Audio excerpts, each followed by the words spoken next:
Our guest today is a Ghanaian American, Tony Ansah Jr.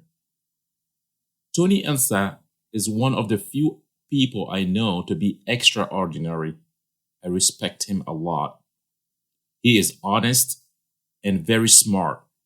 He is also a very hard-working man and a family man as well. I like his determination for fighting hard to leave a legacy. Tony Ansah is a son of African descent whose parents migrated in the United States in the early 70s. I was so moved by his story when I was interviewing him. He is an inspiration and an example for people of African descent.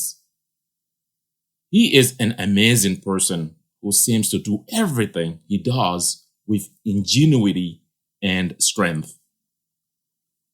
Tony is a self-published author who has written 8 books that mostly talk about the Ghanaian culture and the experiences he and others lived. He is also a founder of the nonprofit organization called Ansah Africa Enterprise, based in the United States, that works as a liaison for other African registered organizations in the continent of Africa. His organization does its due diligence to make sure that so-called organizations in Africa are in fact registered organizations, so that generous Americans are assured that their donations are going into the right hands. If you want to know everything about Tony Ansah Jr., the Ghanaian American, read his books, check out his website at tonyansah.com. Now, Tony Ansah on the Barry Media Show.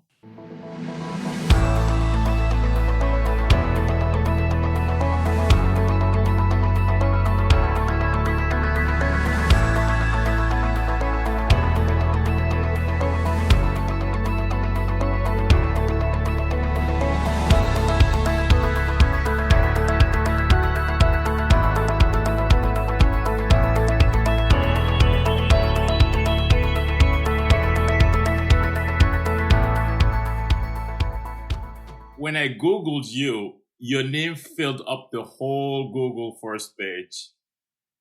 Oh, really? It was all about you. Interesting. Man. Well, did you do anything to have your name show up like that and fill up the whole the whole first page of Google? I think that I've done a lot of online activity, whether it's through social media, YouTube, a lot of articles and blogs. And so through that activity, I think Google is able to, recognize me and my name. And so I've more or less developed a presence on Google because of what I've been doing the past few years. And you and I know each other for 10 years now. You have always been a hardworking individual. You seem to be inexorable, man, like unstoppable. I mean, you are a self-published author, social entrepreneur, a manager as well. Not forgetting you're a family person. I mean, you have your family.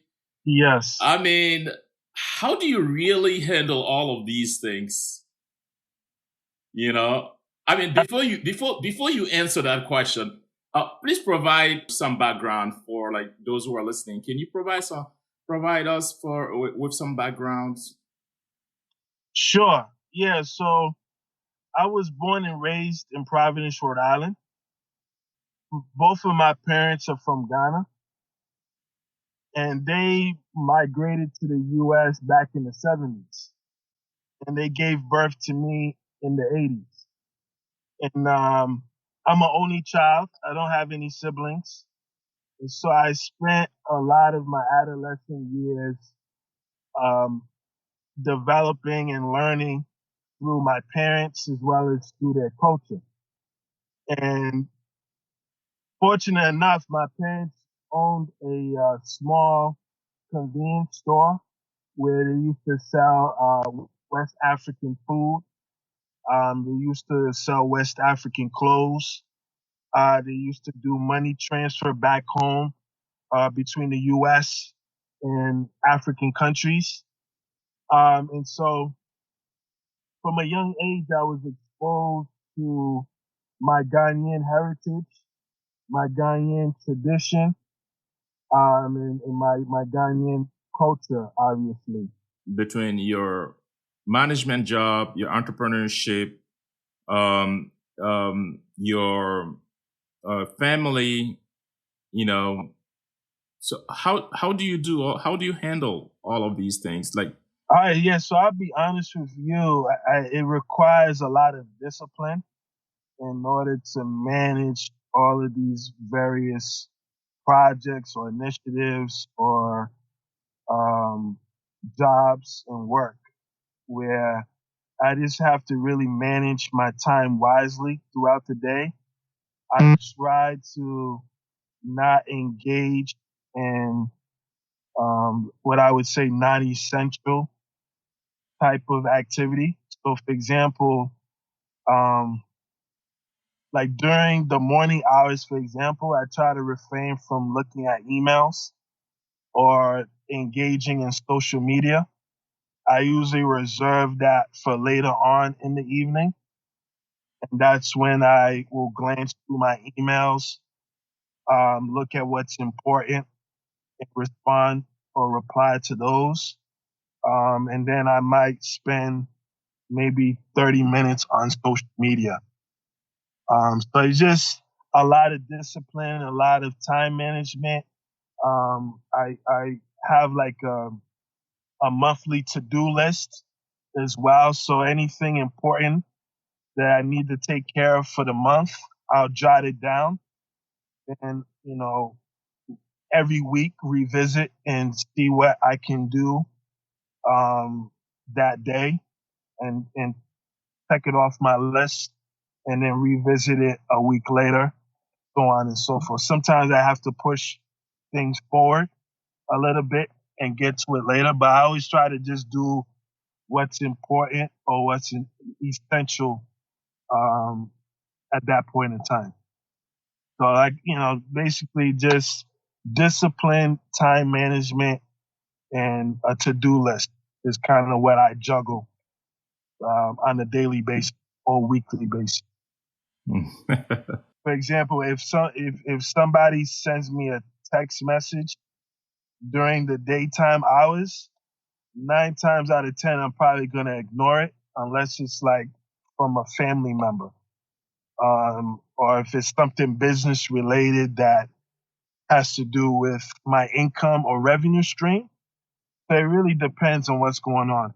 But if it's something that's it's not relevant, I'll save it for the evening hours and get to it later. I see But I'm very why responsible. sometimes you don't respond to my messages.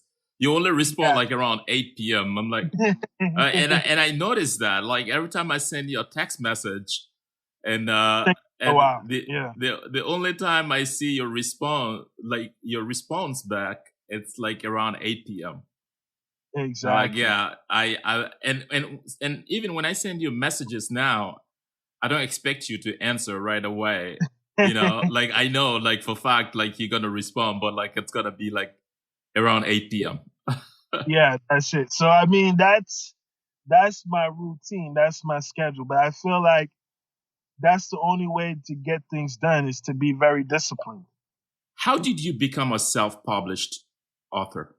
And it first started through poetry, and I think the poetry really stemmed from my interest with hip hop music.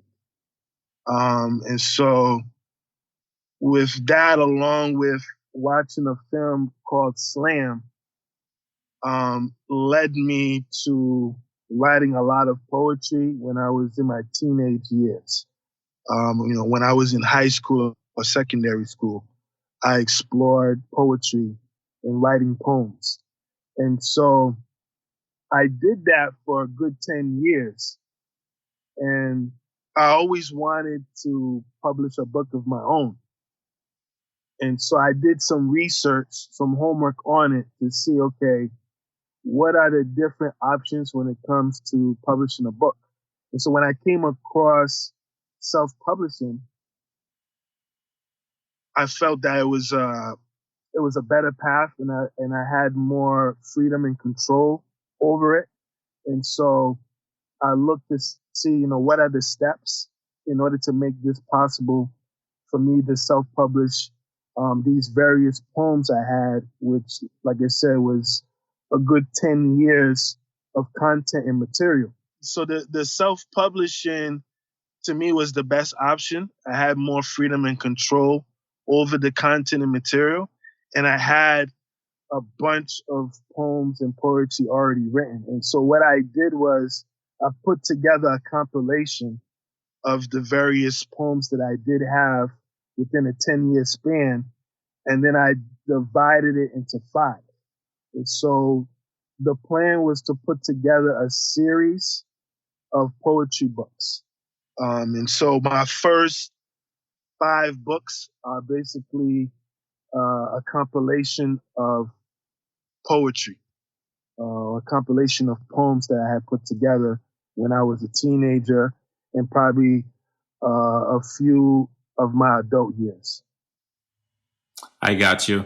I mean, you have written and published articles, blogs about socioeconomic topics that have received international recognition by the Sustainable Development Goals Philanthropy Platform and Alliance Magazine. You have also self-published several books via poems, quotes, nonfiction, and fiction.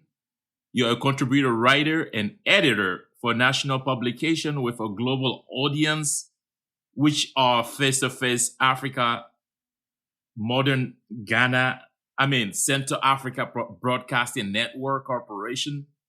You have written like, 5 books? So right now I have the name of some of your books on the screen. So let's start off with the Kiwit Wisdom Volume Inan Iban. What does that mean? Like, is that a Ghanaian language? Yeah, it's like, within the tribe of 4. Yeah, within the tribe of 4, there's knowledge and wisdom that circulates within a group of, or within a collective. So it's just kind of fits into the concept of the series of books that I was putting together. And so that's how that kind of came about. So you have the other one, the Kiwit Wisdom Volume Trilogy. So is it like the same one? Do they all talk about the same thing? Yeah, there's different topics and subjects that I touch on throughout all of them, but they all have different poems inside of them. But the main central theme is just how I can use the written word to inspire and motivate others, whether they be my peers or whether they be elders. So that was kind of like the general concept throughout the 5-volume series. Okay, what is in there? Like, can you talk about like one of the chapters of this whole volume, or like? Okay, I'll give you one example. One of them being that I touch base on being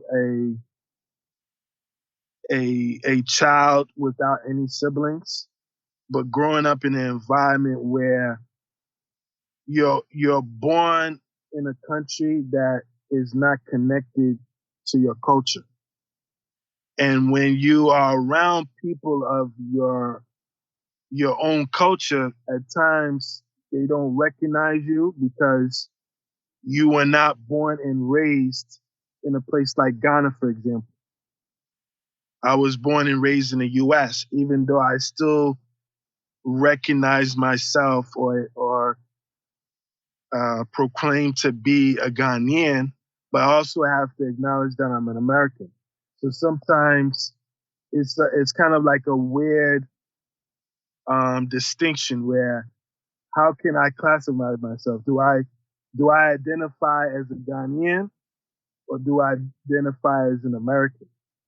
You know what I'm saying? Because if I go to Ghana, for example, they're gonna acknowledge me as an American. In the U.S., when I'm around my peers, they're gonna acknowledge me as someone who is Ghanaian. And so it's kind of like you don't feel, yeah. So in a way, it's kind of a struggle of acceptance. You know, in one way, you're not accepted in the place that you were born, and in another way, you're not accepted by your culture. And so you kind of feel left out regardless of where you are.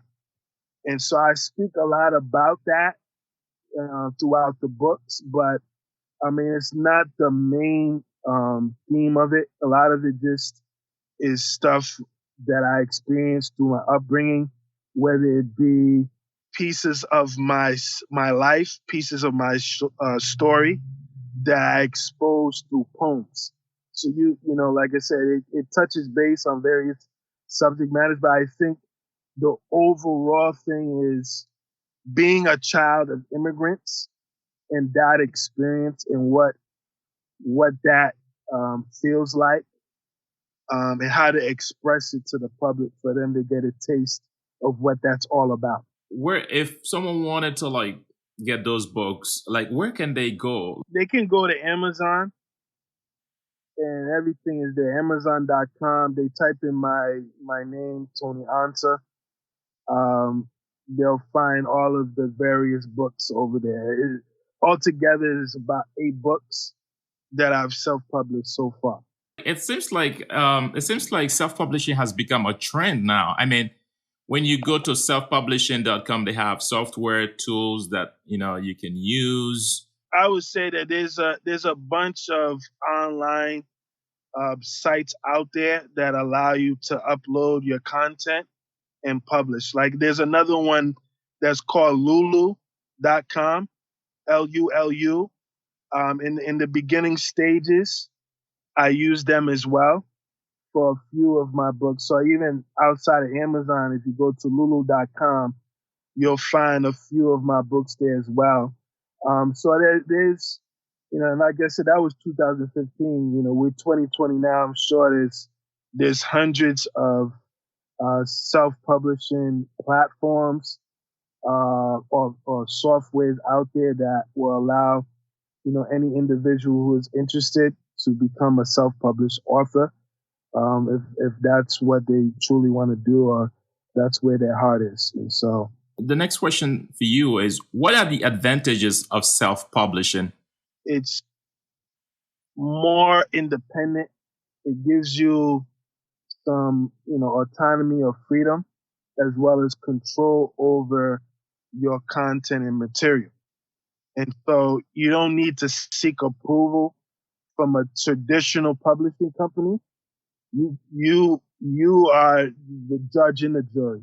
You can approve it on your own terms. I mean, though what I would say is there are some gatekeepers in the sense that before it actually gets published, the content from whatever platform or software has to approve it before it goes public or it gets published. But there's not too many limitations or roadblocks or hurdles that you have to go through in order for you to self-publish versus the traditional route where it's kind of a longer process and it may not even get approved.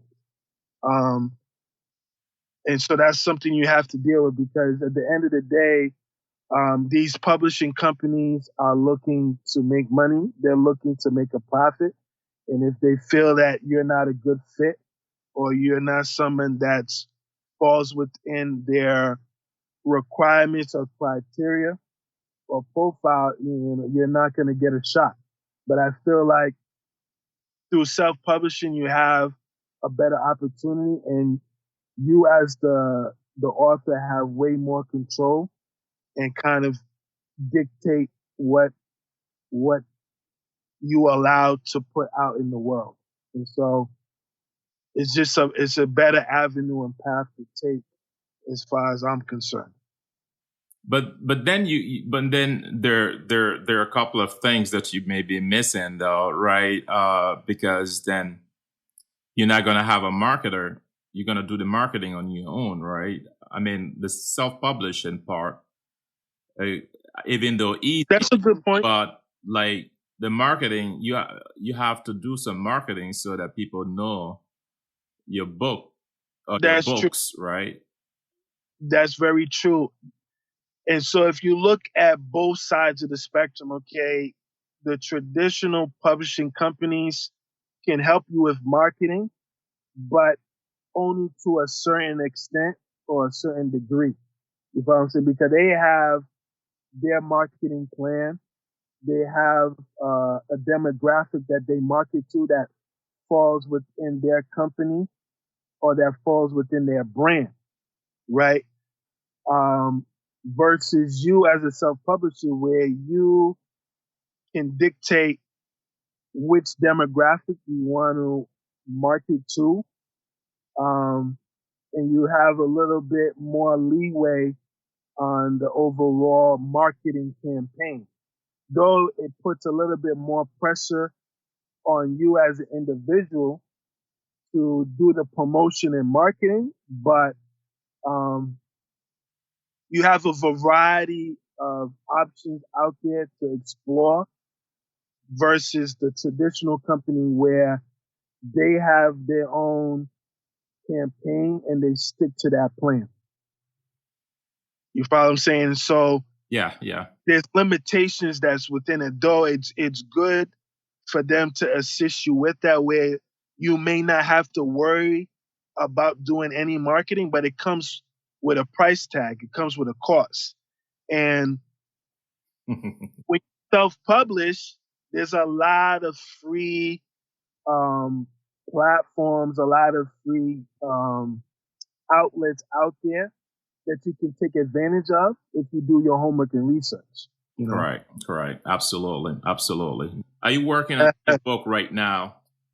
The reason why I'm laughing is what I would say is I've been brainstorming on putting together a book early this year, probably within the next 3 months or the next 6 months. But I'm still not 100% sure in the direction I want to head, or go towards. But I would say it's going to be something that has to do with African entrepreneurs. Either it's going to come from a personal standpoint, or it's going to come from a group or a collective standpoint. So it depends on what I decide, but I know it's definitely going to revolve around African entrepreneurs for the most part. If you want to visit his website to check out and get more information, it is www.tonyansah.com. That is T as in Tom, O as in Omega, N as in Nancy, Y as in yellow, A as in Alpha, N as in Nancy, S as in Sam, A as in Alpha, H as in Henry.com. So www.tonyansah.com. So Tony, let me ask you, do you also write content for others? Yes, I do. Okay. And what type of contents do you write? What type of contents do you write for others? Yeah, I like to focus on the African diaspora or African immigrant population. So now let's talk about the organization that you have founded. Now, as far as the organization is concerned, I did set up what is called Ansah Africa Enterprise. What is the organization called again? You just said Ansah Africa Enterprise. Ansah Africa Enterprise, yes. Right, which is separate than, from TonyAnsah.com. So that has its own website. It's its own entity. And it's a place where online donations take place between individuals in the U.S. and organizations in Ghana. Okay, so right? So it's a platform that allows individuals who are interested in supporting organizations in Ghana to make a donation or make a contribution to the various organizations that are on the platform with their own initiative and their own mission, and whether it be women, children, the elderly, or entrepreneurs. Those are the different industries or the different people that we support on the platform. So the separate thing altogether, yeah. I'm sorry. So that organization, it's called Ansah Africa Enterprise. Yeah. So what is the name of that website itself? Yeah, so the website is Ansah Africa Donate.com.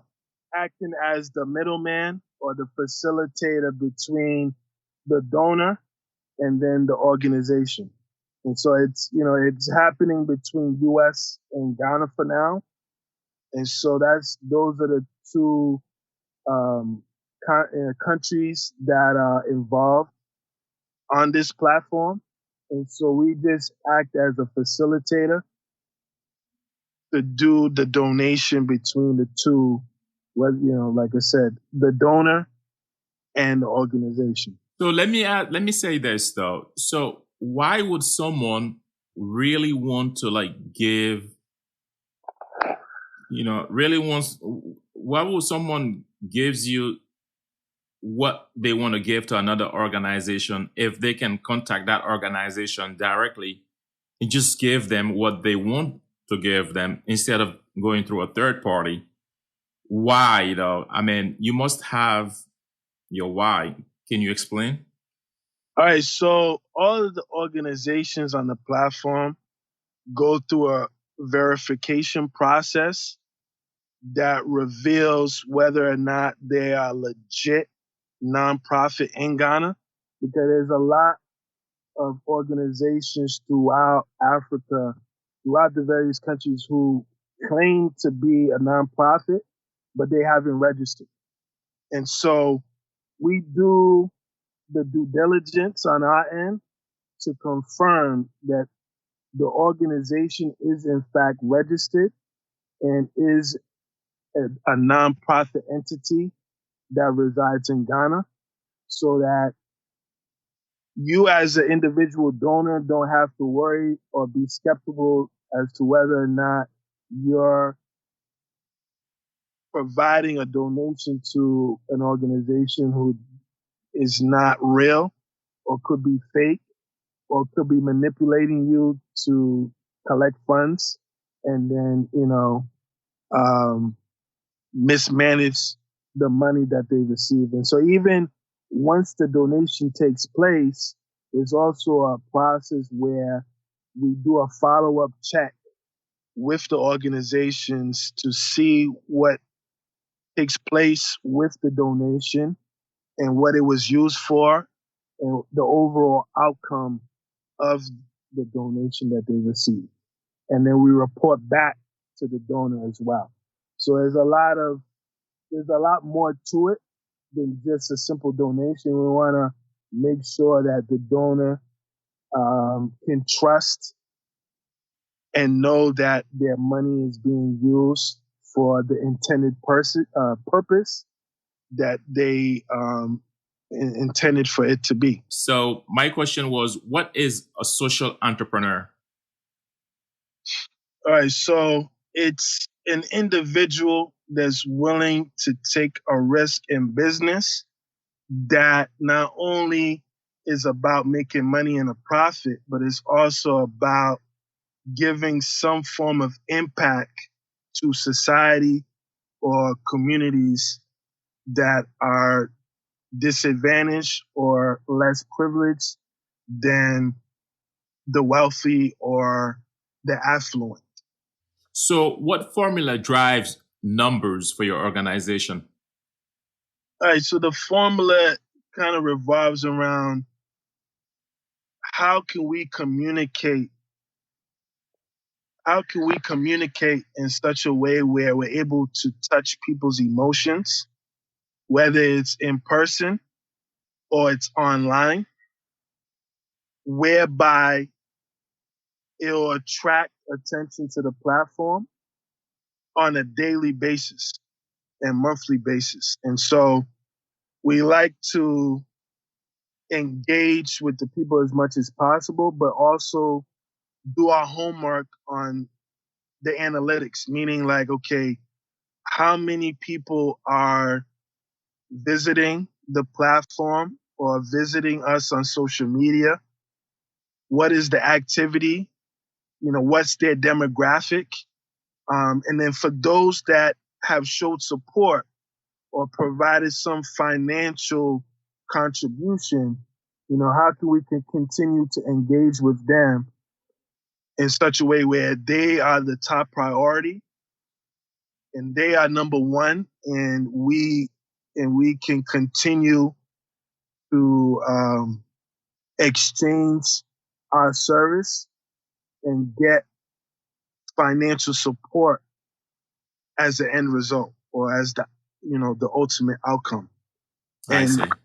And just kind of replicate that whether people are interested or not, and just continue to kind of study who is interested and what are their interests and how can we cater to those interest on a regular basis. And it takes time and it takes a lot of homework and research to just kind of improve on what you're doing to the point where people acknowledge what you're doing and they're willing to show support. Even, same could be said for products that are being sold or services that are being provided. It's just kind of how can we look at what is going on and how to build and improve on that. I see. So do you feel that you waste times on certain day-to-day operations sometimes, or you just feel like you're fine, everything's working smoothly as you intended it to be? I mean, you're gonna run into times where there's some pitfalls, there's some bumps in the road, there's obstacles that you're gonna deal with where you may feel like it wasn't the best use of your time. You could have used your time better or more wiser. It really depends on the situation, but I think at the end of the day, can you give me one example? One example I would give is in the beginning of this platform, when it came to the organization, at first, I wanted to serve as many African countries as possible.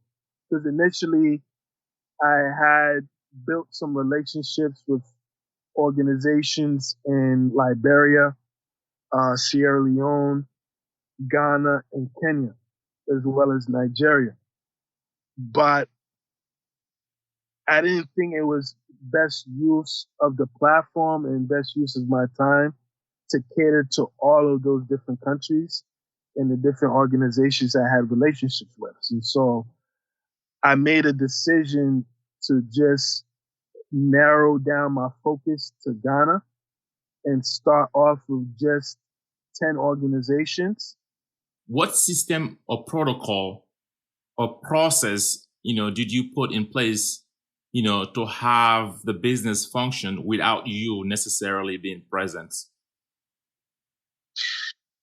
Yeah, I would say that it really started with the business plan and the business model. I kept it very simple and easy for me, so that even if I even if I'm not actively doing things on a daily basis, I could I could check and see what's going on every week or every month.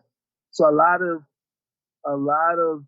the website is automated, meaning that it doesn't really require me to do too much manual stuff.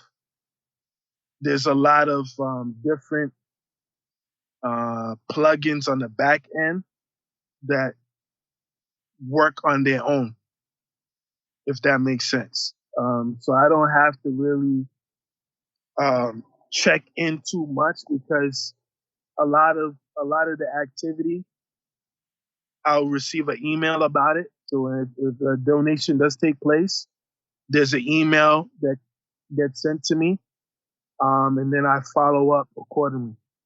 So, or I'll receive a text message, so on and so forth. And so there's a lot of automated aspects of the platform that allow me to step away, um, and just, stay on top of my emails and text messages. What are your conversion ratios? Yeah, so what I'll say is that for the first phase, we set a goal for ourselves to generate at least $10,000 of donations. We were probably we didn't cover 100%, but we were more like 70% of that goal that we had in mind. Have you ever tried getting funding for like big organization, let's say European Union, United Nations, let's say the Bill Gates Foundation? Like, have you ever tried like getting funding for these organizations? I'm actually not interested in seeking funds from those big organizations, Why? because I feel that they haven't done all that much for the continent of Africa. There's been very little improvement when it comes to these multinational organizations.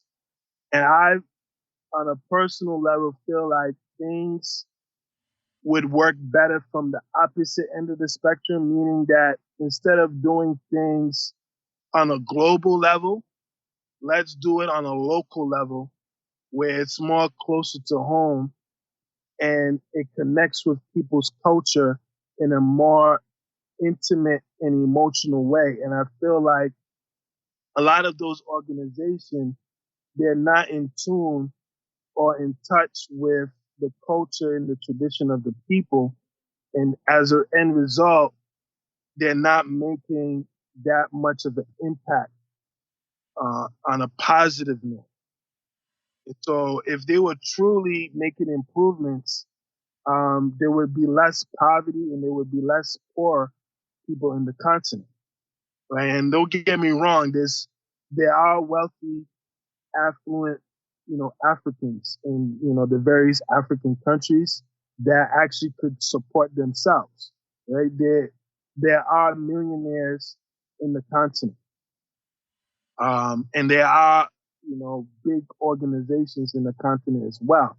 And so I would much rather support our people on a smaller scale than to rely on or seek funding from the big corporations or the big organizations out there, because I feel like if we really, analyze them for what they're worth,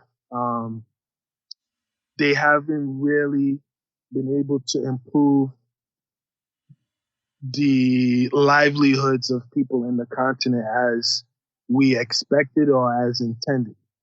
So, bottom line, like, they have good intentions, but the results are bad for the most part. If you look at the past 50 years or so, um, the funding is being mismanaged, and a lot of the funding is what you call overhead costs, meaning that it goes to the administrative workers, and a lot of those, whether it be donations or contributions, they do receive as the multinational organizations out there.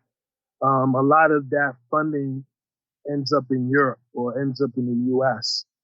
to pay the salaries of the administrative staff. Meanwhile, those that they're supposed to be empowering, uplifting, are not really seeing the benefit that comes with the quote unquote multinational organizations.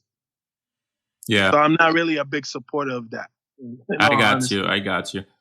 Yeah, very good. So how do you plan on growing your organization from where it is now to where you want it to be later? The main plan is to set up something that provides grants to not only nonprofits, but also to for-profits as well. And I think the grants is kind of the middle ground, because though it's usually for nonprofits, but even, a startup or, a small company can also apply for grants too. And so, or, an individual entrepreneur that is lacking funding for their project or initiative can apply for a grant. What are the three most important things to keep in mind when starting an organization like yours?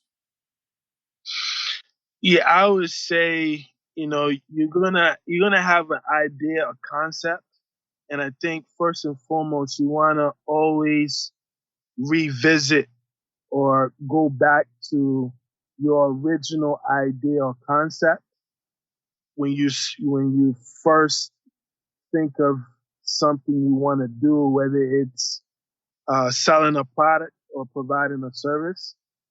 Is just stay very connected to your original thought process in the early stages, and then build upon that.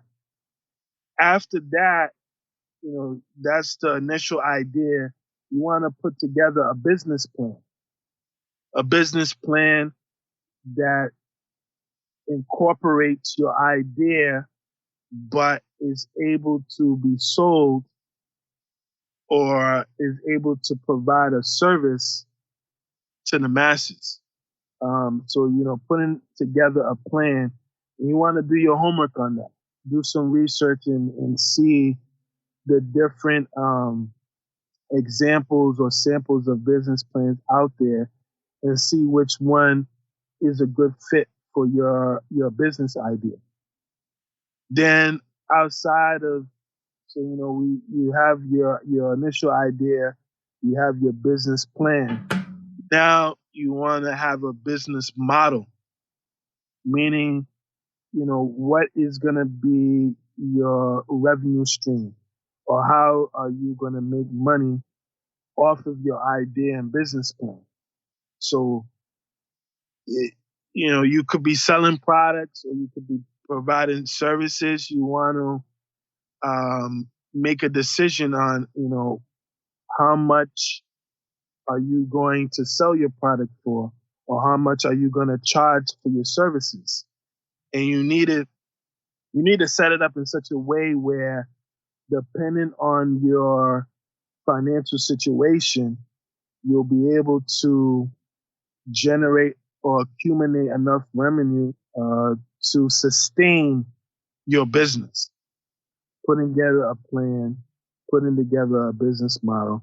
And just like I said, look for examples when it comes to the business plan. Same applies to the business model. Look for the different business model examples out there and see which one works best for you and your idea that you have in mind. But before I end the interview, I have a segment that I call Share Something About Yourself. Are you ready? Sure. Go ahead. So, what are your weaknesses? I would say that I can overthink a lot on things or overanalyze things a little bit too much because at times I want to be a perfectionist. But then again, I think that not, it's not possible to be perfect when it comes to things. And so I think, even as I'm speaking, I'm I'm editing my words in my head as they're coming out. So like it's like a 24/7 thing where I'm constantly thinking and I'm constantly trying to make adjustments as I go, through my day-to-day activities and what have you. And Yeah. so, So, do you experience failures? If so, what did you learn from them? yeah, I have, and I would say that it's one of them things where I've worked with other individuals and I've worked by myself, and I think I've noticed that at times I'm always willing to go the extra mile and do my fair share and offer support to others, but sometimes it doesn't reciprocate. It doesn't come back to me the same way that I give it out. And I've experienced moments where within a group, I'm doing my part, but I'm noticing other people are not, doing their fair share. And whatever initiative or project we worked on has wound up collapsing because um, we weren't able to support each other. And I've learned that you have to kind of study people's behavior, their attitude, and make a critical decision as to whether it's worth it to um, invest your time and energy to do something collaborative where and when it's all said and done, you're going to do a lot of work, but the initiative of project is not going to be a success. So it's been a learning experience, in a few collaborative projects I did a few years back that I've kind of learned from and has taught me some very hard lessons, and I've been able to kind of bounce back and move forward with my current projects and as well as upcoming future ones down the road.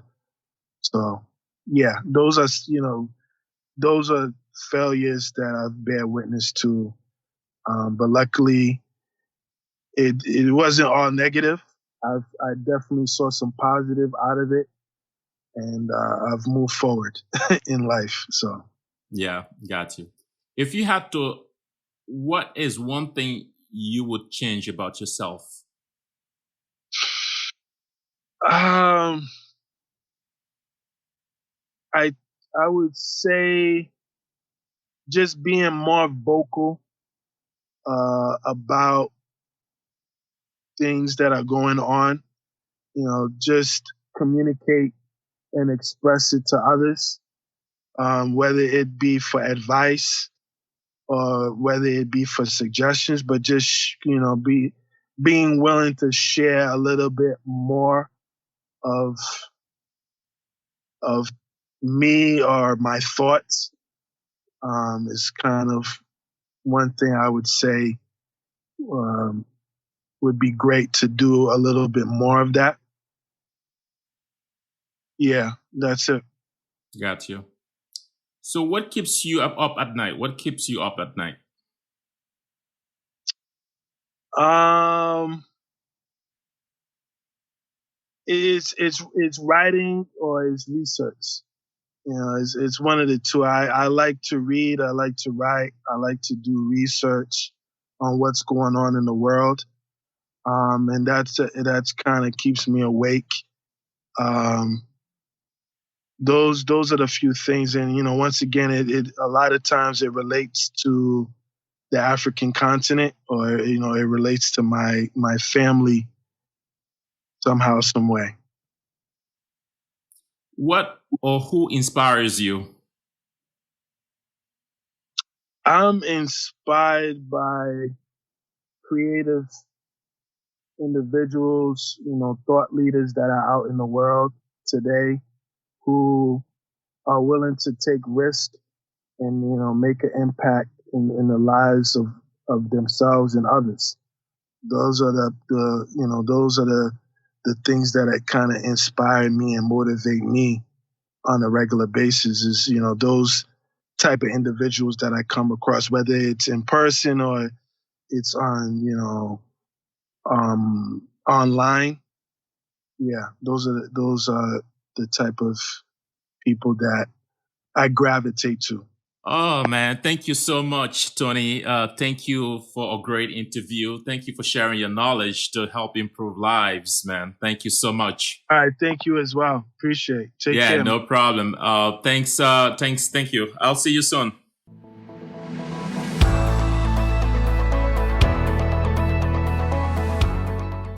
Thanks to Tony Ansah Jr. for a great interview. And thanks to you for listening. The Barry Media Show keeps you informed to make your dream a reality. I am on Twitter at Barry Medias and on Instagram at Barry Medias. Please tell your friends about the Barry Media Show. The Barry Media Show is written by me. Please tune in again next week for another amazing episodes.